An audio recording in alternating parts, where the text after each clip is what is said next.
Bom dia a todos, obrigado por participar de mais um evento aqui da WHG.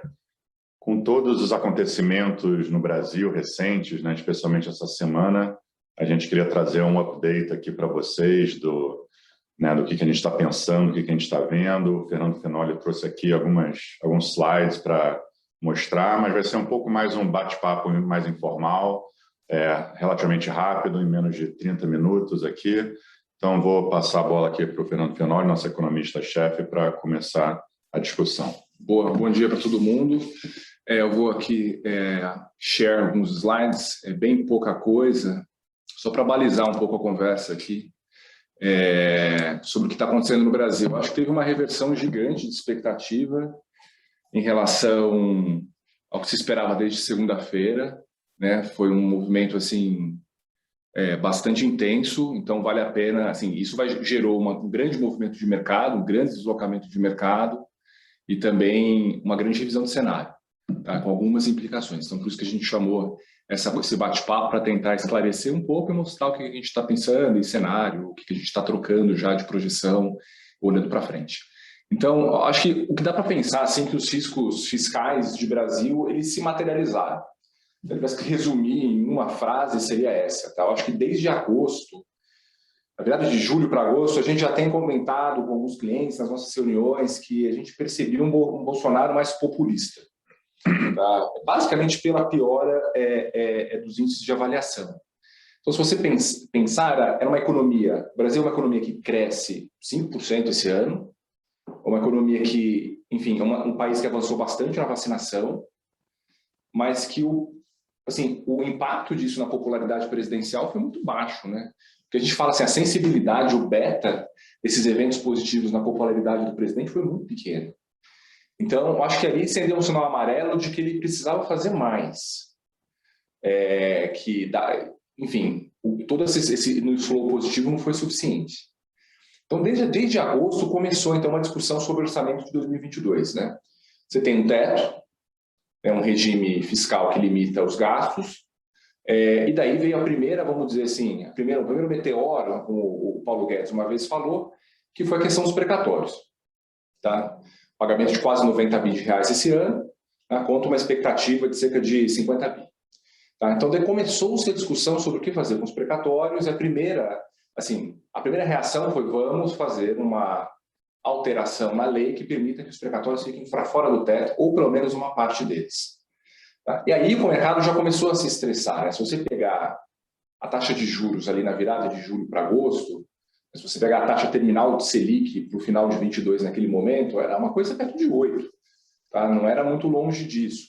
Tá? Mas a partir de lá começou um movimento já de deterioração, né? O câmbio já depreciou, a curva abriu, tá? Muito nessa discussão do que seria feito com o precatório. E a gente começava a perceber também que a alta da inflação estava ficando um pouco mais persistente e ela iria estrangular ainda mais o governo na questão do teto. Porque o teto, o que acontece? O teto ele é reajustado pela inflação de junho, que foi basicamente aí uma coisa perto de 6% em 12 meses, só que a inflação do final do ano vai ser alguma coisa perto de 9%, onde todos os benefícios sociais são reajustados por essa taxa. Então o governo é cada vez mais exprimido, né, dentro da sua capacidade orçamentária, e dentro desse momento, o governo já gostaria, né, já pensava em um programa social mais parrudo, né, com objetivos, assim, claro que tem um objetivo nobre, que realmente a inflação subiu e você precisa assistir essas pessoas, né, mais pobres, mas também, obviamente, tem um componente eleitoral. O ponto é, não tem nenhum problema de você ajudar as pessoas que realmente mais precisam, o problema é como você faz isso, né, e a solução tomada pelo governo foi a pior possível.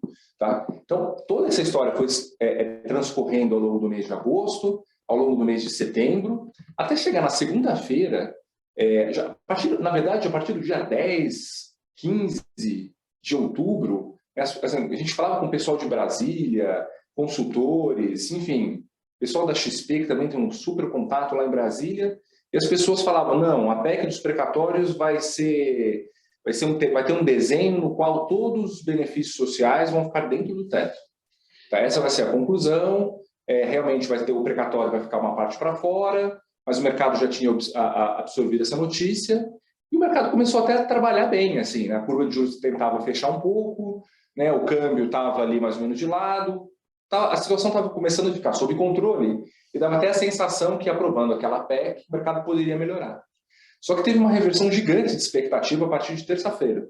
O Bruno Funchal fez um evento recente, onde ele falou: isso não vai acontecer, não vai ficar fora do teto, porque eu não vou assinar. Isso. Se acontecer, eu vou sair fora. Então não vai acontecer, né? Não vai acontecer. O consultor estava falando isso. Então, essa era a sensação, né? E daí, no dia 20 de outubro, teve o segundo meteoro, vamos pensar assim, né? Que foi quando, pela manhã, saíram as notícias de que a equipe econômica tinha aceitado o pagamento de uma parte do Auxílio Brasil para fora do teto. Então, o governo ia reajustar o Bolsa Família, expandir a cobertura de R$200 para R$300, isso ficaria dentro do teto, e os R$100 extras ficariam para fora do teto. Isso geraria 30 bi de gastos.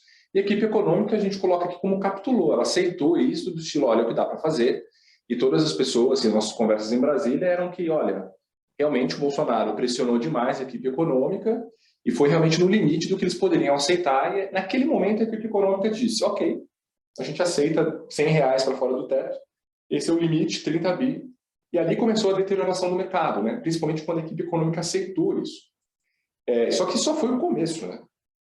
No dia seguinte, o Paulo Guedes teve uma live, que foi uma live assim histórica, vamos dizer, né? Porque ele basicamente falou, assim, ele basicamente enterrou o regime de teto de gastos, né, ao dizer que, olha, nós tivemos um ganho de arrecadação de 200 bilhões de reais no ano de 2021, então tem espaço para gastar. Ao falar isso, está completamente fora do framework do teto de gastos, né, do arcabouço do teto de gastos, porque o teto de gastos exatamente prega que a despesa fica travada e quando você tem um ganho de arrecadação, esse ganho de arrecadação é para você pagar a dívida. Então, a gente já falou, e vocês devem ter ouvido já de outros membros do mercado, que a dívida PIB no Brasil surpreendeu positivamente esse ano. Todo mundo imaginava que a dívida PIB seria perto de 100, vai fechar o ano perto de 80. Por que aconteceu isso? Por causa do teto de gastos.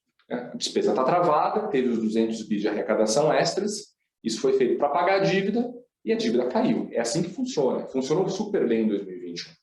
Ao dizer que tem uma licença para gastar porque eu tenho receita, é basicamente você voltar para o arcabouço pré-teto, né? Do governo Lula, do governo Dilma, em que quando você tinha receita, você gastava mais. Tá? Então, isso foi tipo um tiro de misericórdia, o mercado piorou ainda mais, tá? E veio mais notícia, né? Daí no veio 22, teve a revisão do teto de gastos, daí eles tentam fazer uma espécie de mudar a narrativa, né? Falar, não, a gente não está furando o teto, eu vou ajustar os parâmetros do teto, eu vou alterar a forma como o teto é reajustado para que todas essas novas despesas fiquem dentro do teto. Tá? Então, é uma espécie assim, de uma mudança oportunista da regra para permitir mais gastos e falar que não furou o teto. Tá? Isso aí o mercado não aceita, né? Porque se ele fez isso agora, por que não pode mudar essa regra de novo no futuro? Né? Você perde credibilidade. Acho que esse é o grande ponto que aconteceu essa semana. O governo perdeu o pouco que restava de credibilidade. A gente conversa com muitas pessoas e muitas pessoas dizem, cara, esse governo implodiu essa semana. Né? Eu acho que é um pouco nessa linha. Perdeu a credibilidade do teto, daí o Bolsonaro anunciou um bolsa diesel para ajudar caminhoneiro de R$400 também, por mais 14 meses, até o final de 22.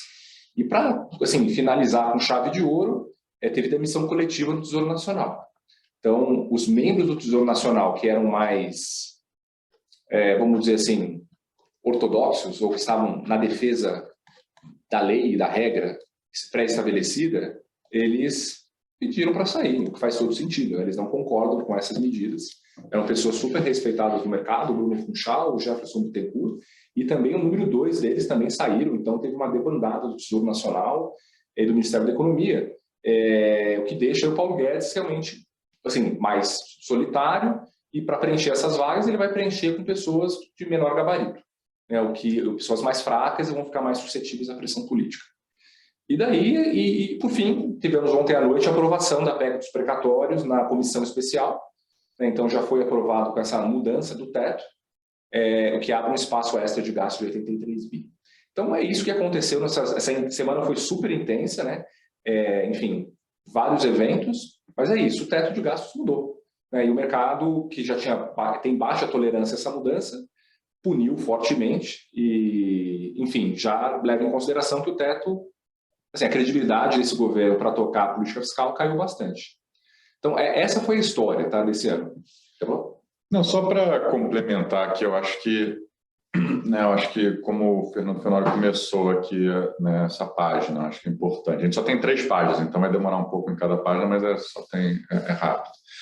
E eu acho que, né, o ponto principal, a gente está vendo tipo uma novela, né? Cada capítulo, todo dia é um capítulo novo e fica deteriorando um pouquinho mais, aquele negócio, né, meio trem, né, fantasma, né, em slow motion, assim.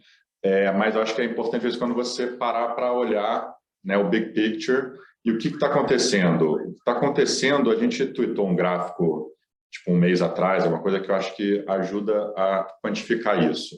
Você pensa quanto que um salário mínimo consegue comprar de uma cesta básica. Alguns anos atrás, a cesta básica custava 40% do salário mínimo. Hoje em dia já é tipo 100% do salário mínimo é o custo de uma cesta básica. Então, o poder de compra do trabalhador caiu muito com essa inflação. O lance é que todos esses auxílios, né, ajudaram a ofuscar isso. Então, as pessoas estão... O Fernando também fez outro gráfico, até que a gente podia atualizar, acho que é um negócio legal para a gente mostrar, twittar logo mais, seria, né, mostrar como que esses auxílios fazem com que a população, os trabalhadores, né, consigam pagar todos esses custos extras, que aumentou muito recentemente, né, para compensar esse vácuo, porque se não tivesse esse auxílio, ele estaria sentindo muito, muito mais pobre. Então, tem uma pressão imensa no governo de manter algum tipo de auxílio, aumentar a Bolsa Família, tentar achar dinheiro em algum lugar para tentar, né, fechar esse gap. E isso, junto com a popularidade do Bolsonaro caindo, né, dado que, né, o Brasil, claro, agora está vacinando muito bem, relativo a muitos países do mundo, mas isso não ajudou a popularidade dele. A gente, né, muitos pensavam, pô, a reabertura, o PIB vai ser bom esse ano, o Brasil vai fazer o catch-up na vacinação, a popularidade dele vai voltar e está tudo certo. Isso não está acontecendo, pelo contrário, está piorando. Então, e com essa questão que eu acabei de falar, né, do trabalhador, você junta essas duas coisas, tem uma pressão muito forte para continuar, né, achando algum gasto de algum lugar. A gente vai falar um pouco aqui na próxima página sobre a inflação mais no detalhe, mas acho que é isso que está no pano de fundo, isso, e isso não deve mudar, né? A gente vai falar um pouco mais agora. Vai piorar, né? Tipo, o que está fazendo e daí isso tem outras implicações para 22, mas a situação econômica vai piorar.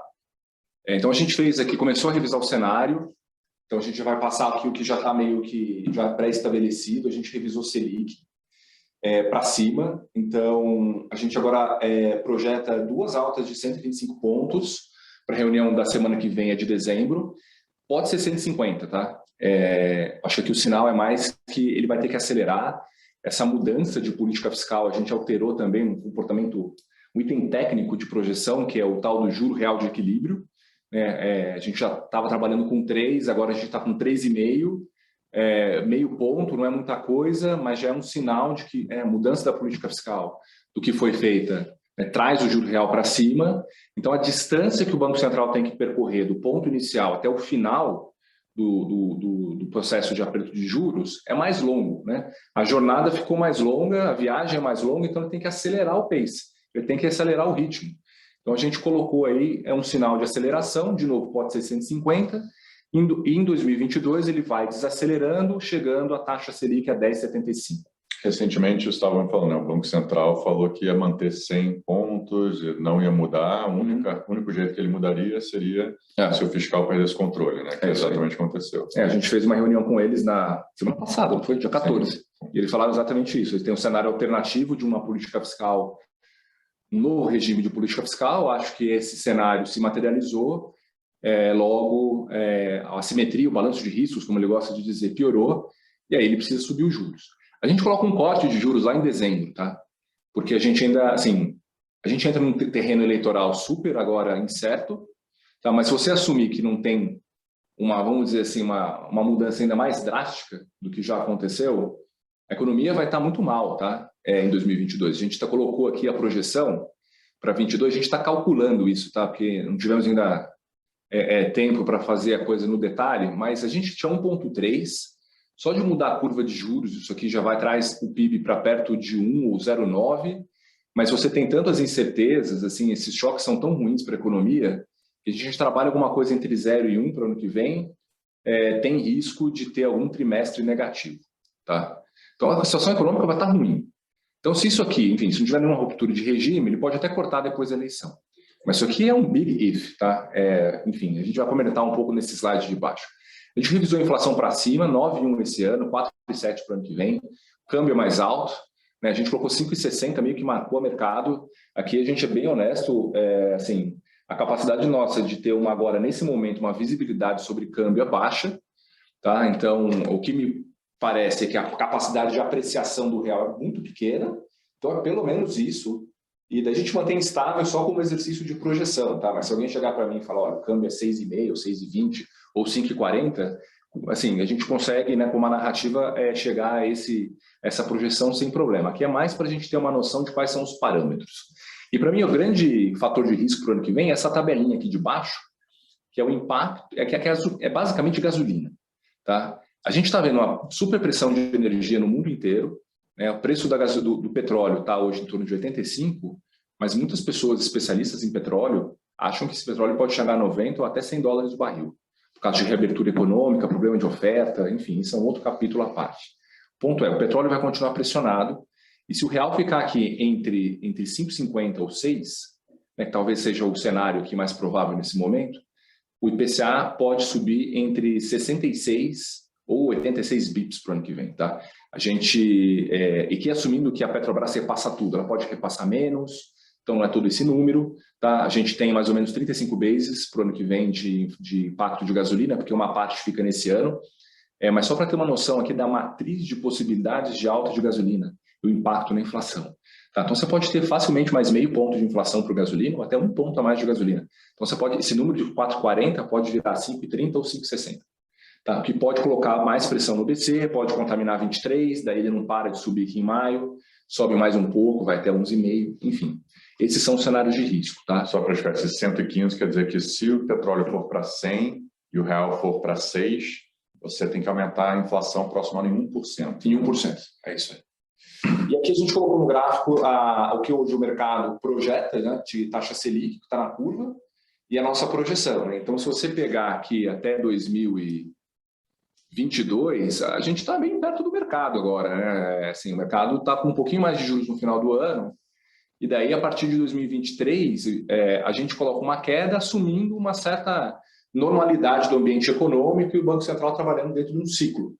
Né? Recessão, talvez a inflação mais baixa porque tem uma recessão, papapá, aí a taxa Selic cai. Mas o mercado não está vendo isso, ele está com um mega prêmio de risco a partir de 22 para 23, porque não tem visibilidade do cenário eleitoral. Né? Eu gosto de falar assim, que parece que o mercado ele tem 50% de chance. Eita, caiu. Acho que não. Alguém assinou aqui, cara. A gente caiu. Não está rolando? Bem, deu só um problema, um alerta aqui na tela, a gente pensou que tinha caído. Boa, valeu, que já mandaram para a gente que está no ar aqui. Então, eu gosto de pensar, às vezes, assim, uma forma de pensar, né? Deixa o Almeno também falar nesse aspecto. Para mim, o mercado, quando olha para 2023, ele tem 12% de Selic, né? Parece que ele tem 50% de chance de a gente voltar para o cenário Dilma, que a Selic era 14,16, 50% de chance de ser esse cenário que eu desenhei aqui, que é um cenário de normalidade. Então, ele não sabe para que lado ele fica no meio do caminho. Tá? Isso vai depender do cenário eleitoral para decidir se essa curva vai abrir ou fechar. Não sei se você quer falar um pouco aí do juros, sobre o comentário do mercado. Não, é isso. Né? Eu acho que há pouco tempo o CDI do final de 22, quando rompeu 10%, né? Eu acho que a gente e vários que a gente conversa já estão falando, nossa, 10%, a gente acabou de sair de um juros de 2% no começo do ano, 10% parece ter muito prêmio. Né? Agora a gente já está falando no CDI para 12% no final do próximo ano. Então, acho que é muita coisa, né? Isso vai ter um impacto na economia muito forte, que nem o Fenoli falou, né? Talvez um PIB negativo em algum momento do próximo ano. E a nossa curva aqui é você olhando a economia puro, olhando lá no Excel e tal, né? Tem um choque de energia, tem um monte de coisa, a desvalorização do câmbio, tem muita coisa que é difícil de se replicar, né? Por mais anos e anos e anos, para ter uma inflação tão alta. Mas, é o que o Fenoli falou, se tiver uma eleição onde, né, não sei, entra uma solução, né, anti-mercado, aí a gente volta para o que era antes, então, exatamente, está 50% de chance de normalidade, 50% de chance de ruptura de modelo, então, né, tem um prêmio de risco muito grande para a eleição aqui. Eu queria fazer um comentário também, né, juntando algumas coisas que a gente falou aqui com o conceito de mercado. Acho que a coisa que também incomoda muita gente, ou que, né, surpreende muita gente, né, que quando a gente viu o mês de setembro, quando as commodities começaram a subir muito, e o Brasil não estava participando desse rally no mundo, aí que foi o alerta para a gente, né, que fica lá olhando o mercado, né, no dia a dia. Porque quando a gente estava positivo com o Brasil, lá em março, abril, maio, até junho, quando a gente fez o downgrade do Brasil, a gente estava vendo inflação no mundo subindo, commodities muito forte, reabertura dos Estados Unidos passando para a Europa, eventualmente para o Brasil, o mercado vendo isso, pô, o PIB vai acelerar, vamos revisar para cima, né, no momento, parecia o pior momento de Brasil, então o Brasil estava tradando como uma versão alavancada de commodities e ações de valor, esse tipo de coisa no mundo inteiro. Aí depois que o Fed, né, começou a mudar a retórica, a gente já começou sobre isso, né, em outras situações aqui, muita coisa mudou. Aí todas as commodities, né, caíram um pouco, o juro no mundo fechou, toda essa coisa com a inflação deu uma diminuída e voltou, né, o momento de ação de tecnologia, ação defensiva, dólar forte, esse tipo de coisa lá em julho, agosto, né, com o Evergrande na China, foi o ponto da virada ali, quando todo mundo, né, capitula e fica nervoso, aí o mercado começou a virar e falou, tá bom, essa parte já foi, e começou a voltar agora a inflação, né, commodities voltando, que talvez o Evergrande ia antecipar as medidas na China, talvez, né, o mundo já estava muito nervoso com o taper do Fed. A gente vê no mundo inteiro esse movimento voltando, parecido com o segundo trimestre, mas o Brasil não só não acompanhou, como foi o pior mercado do mundo em setembro. Né? Então a gente fala, caramba, né, isso aqui é muito preocupante, e a razão disso, só mostrando, né, a conclusão, né, mas por que isso? Porque a gente está numa situação bem louca, né, como brasileiro, que commodities subindo é ruim para o país, porque commodities subindo está gerando mais inflação. Aí aquele framework que eu falei, né, há poucos minutos sobre mais inflação, quer dizer que o trabalhador está sob mais pressão, quer dizer que o governo está sob mais pressão de fazer mais fiscal. Então o mercado só está tradando inflação e fiscal, porque mais inflação quer dizer mais juros, né? A gente está falando de 100 bips por reunião, 1% por reunião. Pô, já está pouco, já tem que ser mais que isso, pode ser 1,5 por reunião, não era o que a gente está falando, né, por causa da inflação, quando antigamente commodities subindo era bom, né, a moeda valorizava, a inflação era baixa, né, na época do boom de commodities 10 anos atrás.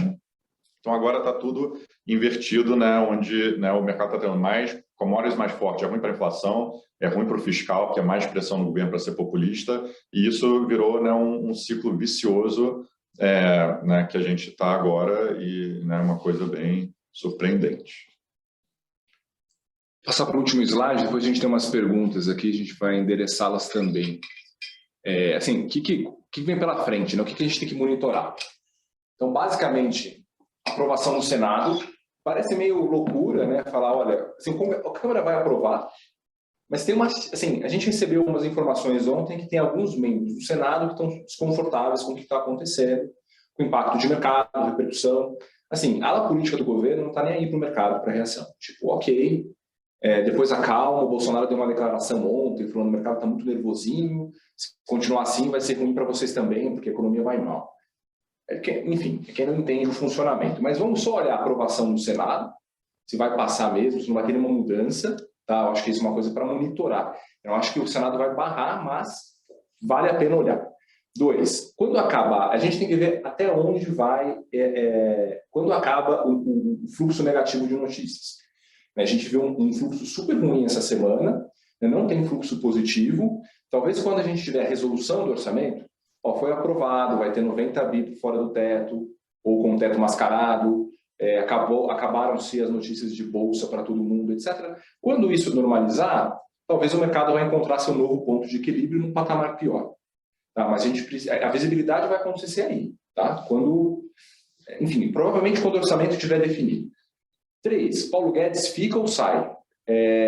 Acabou de sair uma notícia da Bloomberg em que ele diz que vai ficar, porque sem ele é pior. Ele tem um ponto de razão, acho que se ele sai, o mercado estressa mais. Tá? Mas, enfim, acho que é por isso. Mas se sair é pior. Mas também se ficar, acho que a credibilidade dele está bastante arranhada perante assim, o mercado. E o quarto ponto, que talvez é uma grande implicação para os próximos 12 meses, né? A gente tem que pensar que a eleição é daqui a um ano. Tá? Então, enfim, assim, me parece, assim, a minha opinião é que esse cenário só vai mudar para o lado positivo de verdade quando se tiver uma visibilidade positiva sobre o cenário eleitoral de 22 para 23. Talvez tudo que está acontecendo agora reforce a terceira via. Tá? Porque a situação econômica vai piorar, sabe, o câmbio vai continuar pressionado, a inflação vai ser alta, a economia não vai crescer, já tem várias notícias pipocando de greve de caminhoneiro, já está faltando gasolina em Belo Horizonte. Então, é tipo de notícia que a classe média, assim, né, o centro da distribuição de votos, vai ficar bastante também desconfortada. Isso pode gerar, sim, uma migração de votos para a terceira via. Tá? Eu acho isso bem interessante e bem importante para monitorar. Então, dentro dessa questão da terceira via, a gente chama atenção aqui para o dia 21 de novembro, ou seja, daqui exatamente 30 dias, né, 29 dias, que é onde quando sai a prévia, o resultado da primária do PSDB. Nossa percepção, se o Eduardo Leite for o candidato do PSDB, eu acho que é uma boa notícia, uma perspectiva boa, é um candidato novo, que tem, então, vamos dizer assim, uma possibilidade de ganhar espaço na corrida eleitoral do ano que vem. Pode ser que não dê nada, mas pode ser que dê muita coisa. Tá?